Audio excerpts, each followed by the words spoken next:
내가 딱 벗어내줄게. 이 차가운 환경이야. 12월 한강에서 불어오는 찬바람이 서울 송파구 제7글 7 특수임무단 병영으로 얼음 칼날처럼 살을 애는 듯 몰아쳤다. 눈이 곧 내릴 듯 무겁게 내려앉은 회색빛 하늘은 한국 최고의 명성을 자랑하는 군사기지를 숨막힐 듯 암울한 공기로 뒤덮고 있었다. 군용 번호판을 단 검은색 세단이 행정동 건물 입구 앞에 멈춰섰다. 문이 열리고 굽이 낮은 검은색 유광 하이힐이 갈라진 아스팔트 바닥에 가볍게 닿았다. 임나라가 차에서 내렸다. 그녀는 악어 가죽으로 된 검은색 바이올린 케이스를 품에 꼭 안고 있었다. 그녀는 몸을 떨며 모스 그린색 코트의 깃을 높이 세워 창백하지만 단아한 얼굴을 절반쯤 가렸다. 임중영, 백호굴에 온 걸 환영하오. 로비 쪽에서 굵직하고 장난기 가득한 목소리가 울려 퍼졌다. 강동철 소령이 걸어왔다. 그는 마치 곰처럼 거대했고 야전 상의는 그의 투박한 근육을 터질 듯 감싸고 있었다. 진동하는 담배 냄새와 남자 향수 냄새가 나라의 코를 찔렀고 그녀는 금태 안경 너머로 살짝 눈살을 찌푸렸다. 안녕하십니까 강소령님? 나라는 고개를 숙였다. 그녀의 목소리는 너무 팽팽하게 당겨진 현처럼 가늘게 떨리고 있었다. 저는 송년회 연주단 훈련 임무를 명받고 왔습니다. 강동철은 입꼬리를 비틀어 웃으며 나라의 정수리부터 다리까지 훑어내렸다. 그의 시선은 코트벨트로 잘록하게 조여진 허리에 한참 동안 머물렀다. 그는 숨기지 않고 탐욕스러운 미소를 지으며 비웃었다. 국방부의 뮤즈라는 명상은 익히 들었소만 오늘 처음 뵙는군. 생각보다 훨씬 연약해 보이는구려.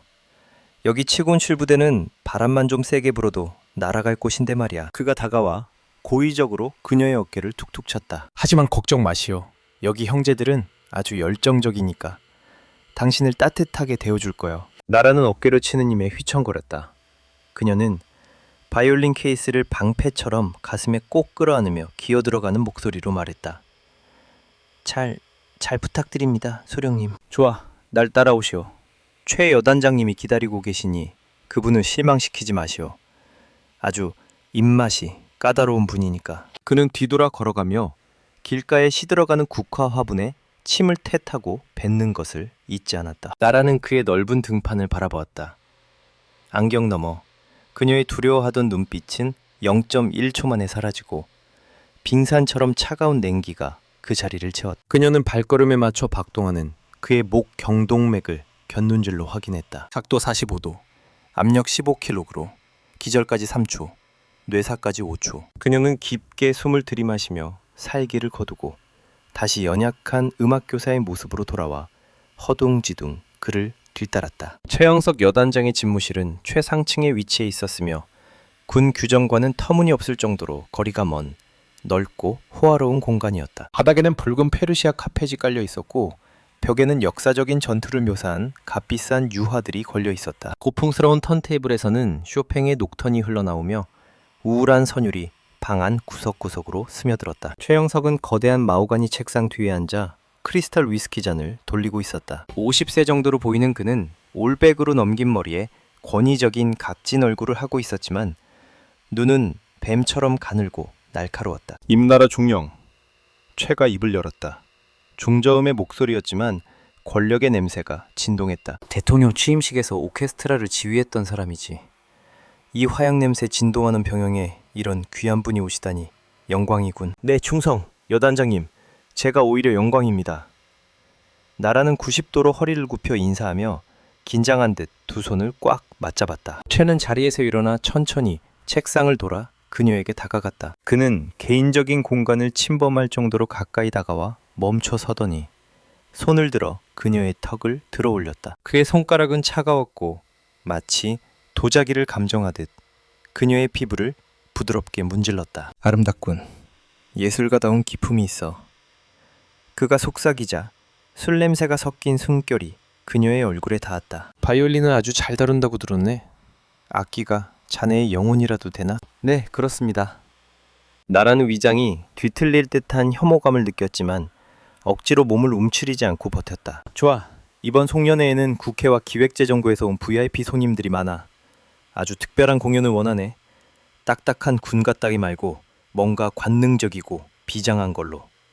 무슨 뜻인지 알겠나? 그는 그녀의 턱을 놓고 문가에서 실실 웃고 있는 강소령을 돌아보았다. 강소령, 임중령을 VIP 게스트하우스에 배정해 아주 정성껏 보살펴드리도록. 부족한 게 없게 해. 특히 남자의 온기 말이야. 두 남자는 동시에 큰 소리로 웃음을 터뜨렸다.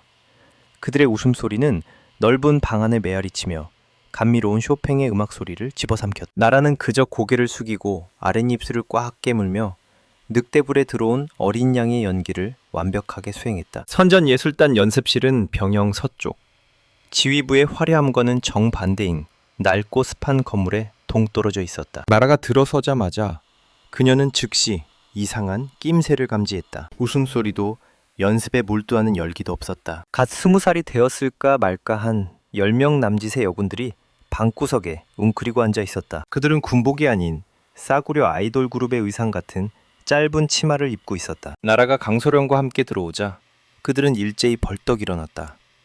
얼굴에는 핏기 하나 없었다. 충성, 소령님!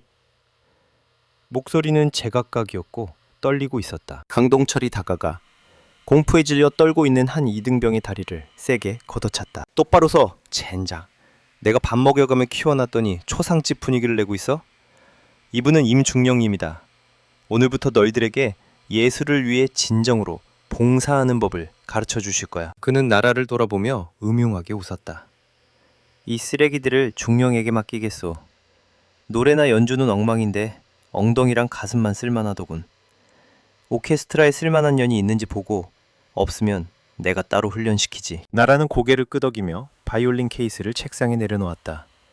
그녀는 앳된 얼굴들을 훑어보았다. 눈이 퉁퉁 부은 사람도 있었고 긴 소매 아래로 손목에 든 시퍼런 멍자국이 보이는 사람도 있었다. 특히 구석 가장 안쪽에 서 있는 김민지 하사.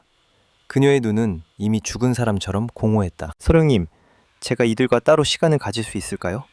음악적 수준을 테스트해야 해서요. 나라가 여전히 작은 목소리로 요청했다. 그러시오. 오늘 저녁 알눕시 제3장교 식당에서 환영 파티가 있어. 늦지 마시오.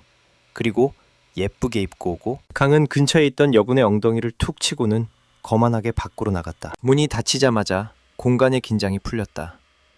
나라는 안경을 벗어 렌즈에 서린 김을 닦았다.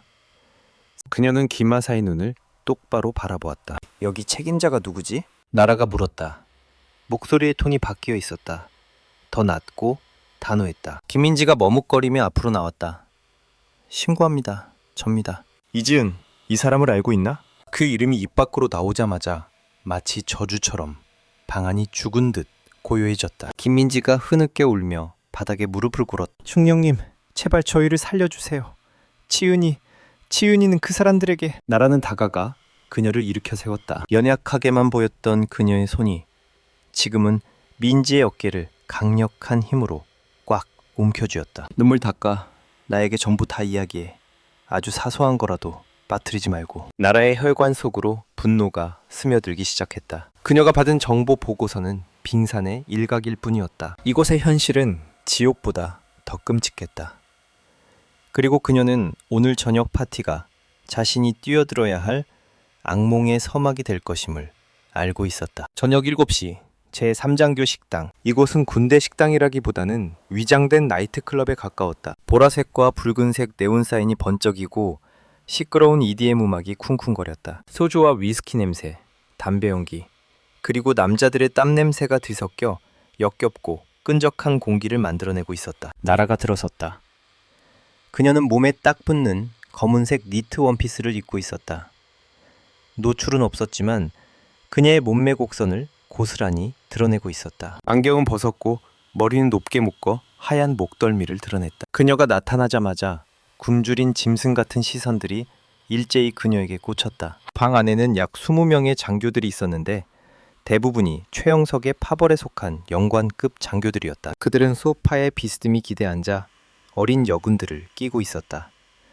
바로 낮에 나라가 만났던 그 소녀들이었다. 짧은 치마를 입은 소녀들은 억지로 쇼를 따르고 공개적으로 성추행을 당하면서도 감히 저항하지 못한 채 눈물을 머금고 억지 웃음을 짓고 있었다. 아하, 우리의 뮤즈가 오셨군. 상석에서 강소령의 목소리가 쩌렁쩌렁 울렸다. 그는 최 여단장의 옆에 앉아 있었다. 최영석이 손짓으로 그녀를 불렀다. 이리 와서 앉게, 임중령. 최는 자신의 옆 빈자리를 툭툭 쳤다. 나라는 숨을 고르고 다가가 앉았다. 앉자마자 최가 그녀의 어깨에 팔을 두르더니 손을 허리깨로 미끄러뜨려 니트 위로 거칠게 주물렀다. 마셔. 최가 가득 채운 술잔을 그녀에게 밀었다. 뱀피를 섞은 술이야. 정력에 아주 좋지. 죄송합니다, 여단장님. 제가 술을 잘 못해서. 마셔. 최가 으르렁거렸다.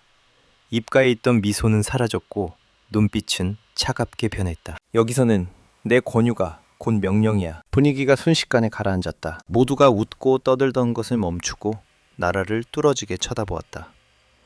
이것은 시험이었다.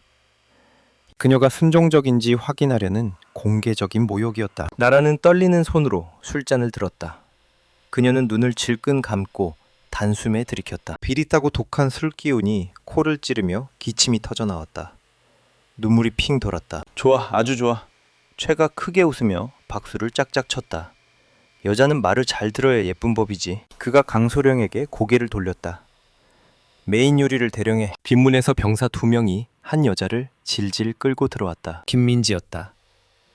그녀는 손이 묶이고 입에는 테이프가 붙여진 채 극도의 공포에 질린 눈을 하고 있었다. 이 계집애가 오늘 몰래 집으로 전화를 걸려고 했더군. 강소령이 일어나 빈 술병을 들고 민지에게 다가갔다. 내가 여기 규칙이 뭐라고 했지? 보지 말고 듣지 말고 말하지 말 것. 너도 지은이처럼 되고 싶어? 민지는 고개를 세차게 흔들며 눈물을 쏟았다. 신입에게 규칙을 가르쳐줘야겠군.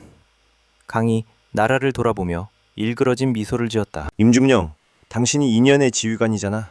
직접 교육해. 그는 나라의 손에 가죽으로 된 승마 채찍을 쥐어주었다. 때려, 10대. 기억에 남게 말이야. 나라는 얼어붙었다. 손에 쥐어진 가죽 채찍이 천근만근처럼 무겁게 느껴졌다. 주변에서 환호성과 야유가 터져나왔다. 때려라, 세게 쳐. 신병 교육 좀 시켜줘라. 분노가 목구멍까지 차올랐다. 나라의 피가 끓어오르기 시작했다. 그녀는 손을 휘두르고 싶었다. 민지가 아니라 저 비계 덩어리 같은 강소령의 얼굴을 갈기갈기 찢어놓고 싶었고 가방 속에 있는 바이올린 줄로 당장 최영석의 목을 베어버리고 싶었다. 하지만 그럴 수 없었다. 임무는 아직 끝나지 않았다. 최의 금고 안에 있는 고위직 연루자 명단을 아직 확보하지 못했다. 지금 움직인다면 놈들을 다 죽일 순 있겠지만 이 범죄 조직의 꼬리만 자를 뿐 몸통은 숨어버려 다시 자라날 것이다. 나라는 일어섰다. 채찍을 쥔 손이 심하게 떨렸다. 그녀는 민지 앞으로 걸어갔다. 애원하는 소녀의 눈빛에서 나라는 옛날 군대 내 가혹행위로 죽었지만 누구도 억울함을 풀어주지 않았던 자신의 여동생을 보았다. 미안해.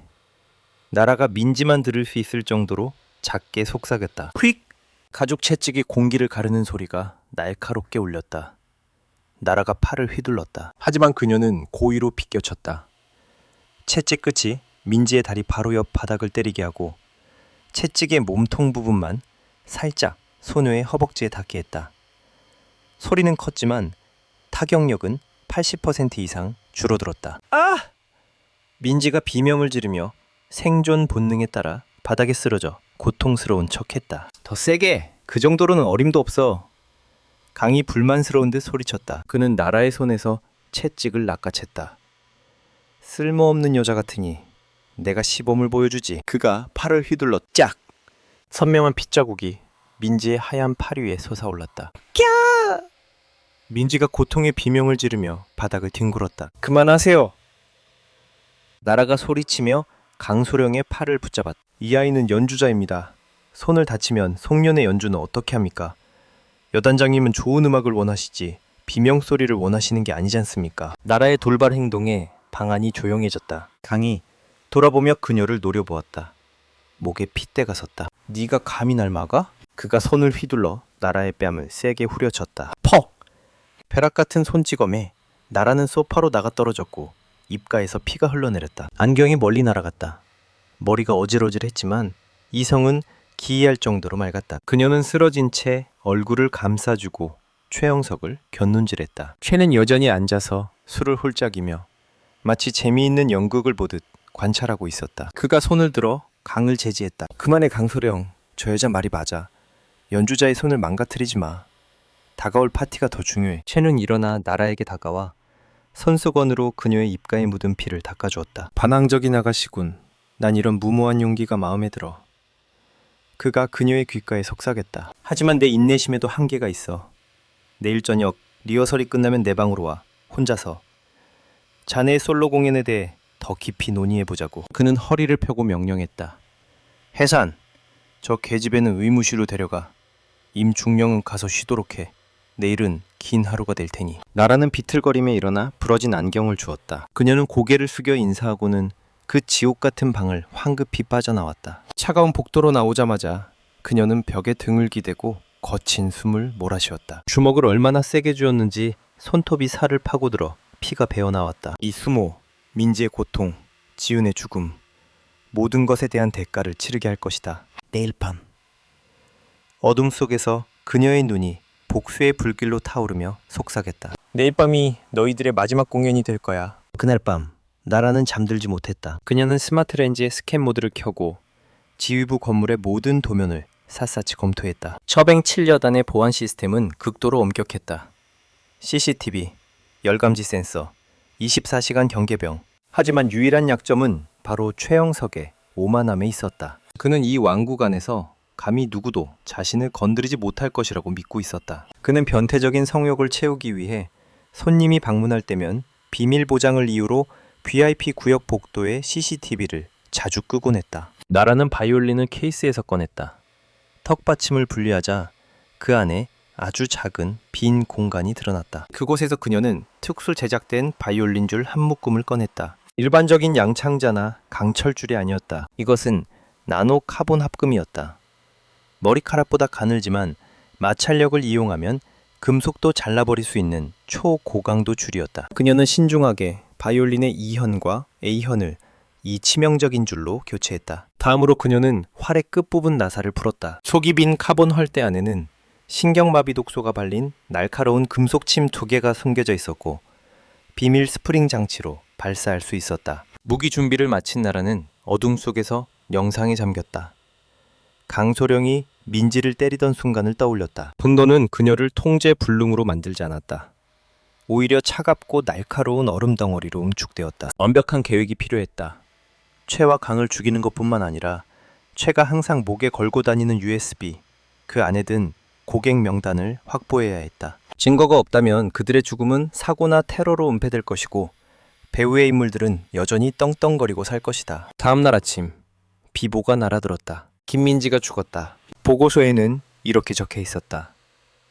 훈련 중 우울증으로 인한 자살. 나라는 의무실 앞에 서서 검은 비닐에 쌓인 작은 시신을 싣고 뒷문으로 빠져나가는 군용 트럭을 바라보았다. 그녀는 강소령이 거기 서서 확인서에 서명하는 것을 보았다. 그는 여전히 담배를 피우며 마치 쓰레기 봉투 하나를 버린 듯 태연한 표정이었다. 나라에 억눌려 있던 감정이 폭발 직전까지 치달았다. 놈들이 그 아이를 죽였다. 단지 살려달라고 했다는 이유로. 그리고 어제 나라가 그 아이를 지켜주지 못했기 때문에 누군가 나라의 어깨에 손을 얹었다. 귀를 돌아보았다. 다른 여군이었다. 눈은 퉁퉁 부어 있었지만 눈빛만은 증오로 가득 차 있었다. 그녀는 나라의 손에 작은 쪽지를 쥐어주고는 말없이 사라졌다. 나라는 쪽지를 펴보았다. 그 안에는 민지가 급하게 휘갈겨 쓴 글씨가 있었다. 와인 저장고 몰래카메라. 우리를 구해줘요. 마지막 단서가 나타났다. 최영석의 집무실에 있는 와인 저장고. 그곳에는 술만 있는 게 아니었다.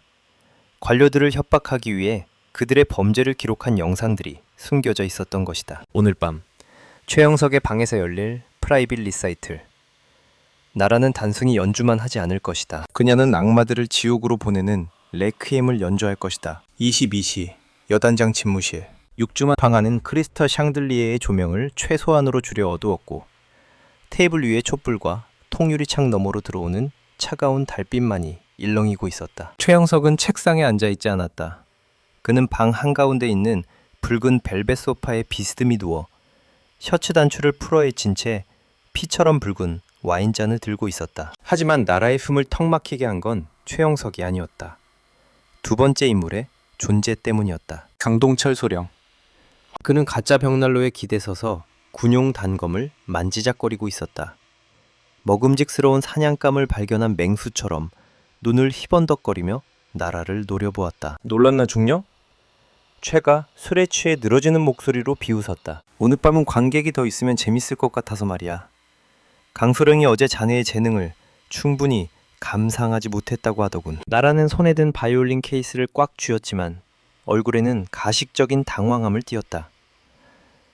여단장님, 단둘뿐이라고 하셨으면서. 여기선 내가 곧 법이야. 강이 으르렁거리며 다가와 나라의 손에서 바이올린 케이스를 낚아채 소파에 내동댕이 쳤다. 잔말 말고 오늘 밤 니녀는 손으로만 연주하는 게 아닐 테니까. 그가 가까이 다가오자 역겨운 욕망의 냄새가 확 풍겼다. 코트 벗어. 그 고상한 껍데기 속에 뭐가 들었는지 좀 보자고. 나라는 한 걸음 뒤로 물러나 떨리는 손으로 코트 단추에 손을 댔다. 그녀는 천천히 단추를 하나씩 풀러 안에 입은 얇은 실크 드레스를 드러냈다. 촛불 아래 드러난 그녀의 백옥 같은 피부는 두 남자의 욕망을 더욱 자극했다. 아름다워. 아주 아름다워. 최가 쇄골에 시선을 고정한 채 중얼거렸다. 이제 악기를 꺼내. 악마의 트리를 연주해. 그리고 명심해. 내가 와인 한 잔을 비울 때마다 옷을 하나씩 벗는 거야. 모욕감은 정점에 달했다. 나라의 피는 얼어붙는 듯 했지만 심장은 죽음의 주파수에 맞춰 규칙적으로 뛰고 있었다. 그녀는 소파로 다가가 바이올린 케이스를 열었다. 그녀의 손이 차가운 바이올린 넥에 닿았다. 그녀는 활을 집어들고 엄지손가락으로 활 끝부분에 있는 작은 스위치를 은밀하게 밀었다. 딸깍. 아주 미세한 소리와 함께 독침이 준비되었다. 그녀는 바이올린을 어깨에 올리고 깊게 숨을 들이마셨다. 여단장님, 그럼 시작하겠습니다. 활이 현을 긋는 소리가 울려 퍼졌다. 평소에 감미로운 소리가 아니었다. 그것은 원혼의 절규처럼 날카롭고 찢어지는 듯한 쇳소리였다. 나라의 연주가 시작되었다. 그녀의 손가락은 현란한 속도로 넥 위를 춤추며 기괴하고 몰아치는 소리를 만들어냈다. 채와 강은 처음에는 비웃었지만 점차 미소가 사라졌다. 나라의 음악에는 보이지 않는 압력이 실려 있어 방 안의 공기를 무겁고 답답하게 만들었다. 멈춰! 젠장! 무슨 장송곡 따위를 연주하고 지랄이야? 강이 소리치며 와인잔을 바닥에 던져 박살냈다. 그가 나라에게 달려들며 손을 들어 뺨을 때리려 했다. 기회다. 강이 1m 거리 안으로 들어온 순간 바이올린 선율이 뚝 끊겼다. 나라는 물러서지 않았다. 그녀는 몸을 90도로 비틀어 강이 손을 피했다. 동시에 화르진 오른손을 휘둘렀다. 켜기 위해서가 아니라 찌르기 위해서였다. 푹! 활끝에 날카로운 침이 강동철의 두꺼운 군복 바지를 뚫고 허벅지 안쪽에 깊숙이 박혔다. 아! 강이 고통에 비명을 질렀지만 특수부대 출신답게 반사신경이 빨랐다. 그는 주먹을 휘둘러 나라의 얼굴을 가격했다. 그녀가 고개를 숙여 피했지만 주먹이 귀를 스치고 지나가며 머리카락이 풀어헤쳐졌다. 나라가 활을 세게 뽑아내자 피가 솟구쳤다. 신경 독소가 혈관을 타고 퍼지기 시작했지만 이 거대한 곰을 즉시 쓰러뜨리기엔 부족했다. 강은 미친 듯이 허리춤에서 단검을 뽑아 그녀에게 달려들었다. 이 암캐 같은 년 죽여버리겠어. 뒤에 있던 최영석은 잠시 멍하니 있다가 황급히 책상 서랍에서 권총을 꺼내들었다. 절체절명의 순간 나라는 채가 쏠 기회를 줘선 안 되었다. 그녀는 바이올린을 공중에 던져 최의 시선을 분산시킴과 동시에 왼손으로 소매 속에 숨겨둔 예비현을 뽑았다. 거미줄처럼 가늘지만 다이아몬드보다 날카로운 나노 카본줄이었다. 강이 칼을 내리찍으며 달려들었다. 나라는 매트릭스처럼 상체를 뒤로 젖혔고 칼날은 그녀의 코앞을 스쳐 지나갔다. 그녀는 그의 등 뒤로 미끄러지듯 빠져나가며 양팔을 휘둘러 강동철의 목을 줄로 감았다. 창! 그녀는 양팔을 교차시키고 등과 어깨의 모든 근육을 사용하여 힘껏 조였다. 비명은 더 이상 없었다. 목구멍에서 막힌 끄 소리만 날 뿐이었다. 날카로운 현이 피부와 지방층을 파고들어 기도를 깊숙이 베어버렸다. 줄이 너무 꽉 조여져 혈류를 막았기에 피는 바로 뿜어져 나오지 않았다. 강은 미친 듯이 발버둥치며 줄을 풀려고 목을 긁어댔지만 긁을수록 줄은 더 깊이 파고들었고 그의 손가락마저 잘려나갔다. 나라는 이를 악물었다. 그녀의 눈빛은 사신처럼 차가웠다. 이건 민지의 선물이다. 그리고 네가 짓밟은 모든 소녀들의 몫이다. 그녀는 마지막으로 힘껏 줄을 잡아당겼다. 권동철의 거대한 몸이 힘없이 무너져 내리며 모래주머니처럼 바닥에 쿵 하고 쓰러졌다. 눈은 뒤집혔고 보라색으로 변한 혀가 축 늘어졌다. 탕! 뒤를 찢는 총성이 울렸다. 총알이 나라의 왼쪽 어깨에 박혔고 충격으로 그녀는 벽으로 튕겨나갔다. 타는 듯한 고통이 척추를 타고 흘렀다. 최영석이 K5 권총을 들고 덜덜 떨며 서 있었다. 얼굴에는 핏기가 하나도 없었다. 그는 방금 전까지 연약해 보이던 여자가 이토록 냉혹한 살인병기일 줄은 상상도 못했다. 너 정체가 뭐야? 북한이야? 아니면 CIA? 채가 소리치며 총을 그녀의 머리에 겨눴다. 나라는 왼쪽 어깨를 감싸주었다. 붉은 피가 실크 드레스를 적셨다. 그녀는 천천히 일어섰다. 두려움은 조금도 보이지 않았다. 그녀는 박살난 안경을 벗어 바닥에 던지고 고개를 들어 최의 눈을 똑바로 응시했다. 난 니놈의 사형 선고다. 최영서. 움직이지 마. 머리통 날려버릴 거야. 최가 고함을 지르며 방아쇠에 걸린 손가락에 힘을 주었다. 하지만 나라는 이미 모든 계산을 끝냈다. 한국군 K5 권총의 장탄수는 12발. 그는 방금 1발을 쐈다. 그는 지금 패닉 상태다. 그녀는 최의 발밑에 떨어진 바이올린 활을 곁눈질했다. 와인 저장고 안에 뭐가 있는지 알고 싶어? 나라가 갑자기 물었다. 목소리는 기이할 정도로 차분했다. 질문은 최의 폐부를 찔렀다. 그는 순간 멈칫했다. 네가 뭘 알아? 1초면 충분했다. 나라는 앞에 놓인 티테이블을 힘껏 걷어찼다. 육중한 나무 테이블이 최를 향해 날아갔다. 그는 깜짝 놀라 연속으로 발포했다. 탕! 총알들이 테이블 상판에 박혔다. 시야가 가려진 그 틈을 타 나라는 표범처럼 달려들었다. 무기는 필요 없었다. 그녀의 맨손이면 충분했다. 그녀는 그의 손에서 총을 쳐내고 돌려차기로 최의 관자놀이를 가격했다. 그는 비틀거리며 뷰에 있는 와인 장식장으로 쓰러졌다. 와장창 병들이 깨지고 쏟아진 붉은 와인이 그의 몸을 적시며 피와 섞여 공포 영화의 한 장면을 연출했다. 최가 기어 일어나려 했지만 나라가 이미 덮쳤다. 그녀의 무릎이 그녀의 가슴을 짓눌렀고 오른손은 부서진 바이올린에서 떼어낸 또 다른 줄, 이 현을 꺼내들었다. 그녀는 그의 목에 줄을 감았지만 바로 죽이진 않았다. 그녀는 줄을 팽팽하게 당겨 그가 고개를 들어 자신을 쳐다보게 만들었다. 금고, 비밀번호 대. 그녀가 으르렁거렸다. 난 무슨 말인지 몰라. 최가 헐떡였다. 입가에는 피 섞인 침이 흘러나왔다. 나라는 줄을 살짝 조였다. 그의 목에 가느다란 핏줄이 생겨났다. 민지가 책장 뒤 비밀 와인 저장고에 대해 말해줬어. 그리고 몰래카메라 하드디스크가 든 금고도 그걸로 관료들을 협박했지. 안 그래? 최의 눈이 공포로 크게 확장되었다. 그의 가장 큰 비밀이 탄로났다. 말 안 해. 내가 죽으면 너도 못 빠져나가. 밖에 경비병들이 들어올 거야. 경비병? 나라는 차갑게 웃었다. 즐거운 시간을 보내시겠다며 보안 시스템 끄고 방해금지 명령 내린 건 잊었어? 아무도 안 와. 여기엔 너와 나, 그리고 지옥에서 널 기다리는 원혼들 뿐이야. 그녀는 주머니에서 작은 병을 꺼내 그의 목에 난 상처에 직접 부었다. 으아! 최가 처절하게 비명질렀다. 희석된 고농도 불산이었다. 죽이지는 않지만 극심한 고통을 주는 양이었다. 비밀번호 아니면 가죽을 한 겹씩 벗겨주지. 007-12-88. 최가 신음했다. 의지는 완전히 꺾였다. 나라는 미소 지었다. 악마보다 더 무서운 미소였다. 고마워.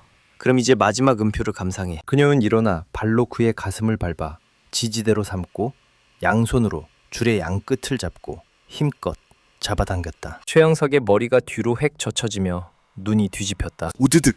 목뼈가 부서지는 소리가 경쾌하게 울렸다. 처벙 7여단의 타락한 우두머리는 몇 번 경련을 일으키더니 와인과 피 웅덩이 속에서 축 늘어졌다. 나라가 손을 놓자 피 묻은 바이올린 줄이 시체 위에 떨어졌다. 그녀는 거친 숨을 몰아쉬었다. 어깨의 통증이 격렬하게 밀려왔다. 하지만 지금 쓰러질 수는 없었다. 그녀는 책장으로 가서 가죽 장정된 손자병법을 찾아 힘껏 당겼다. 책장이 옆으로 밀리며 비밀의 방으로 통하는 강철문이 드러났다. 비밀번호 입력 07-1588.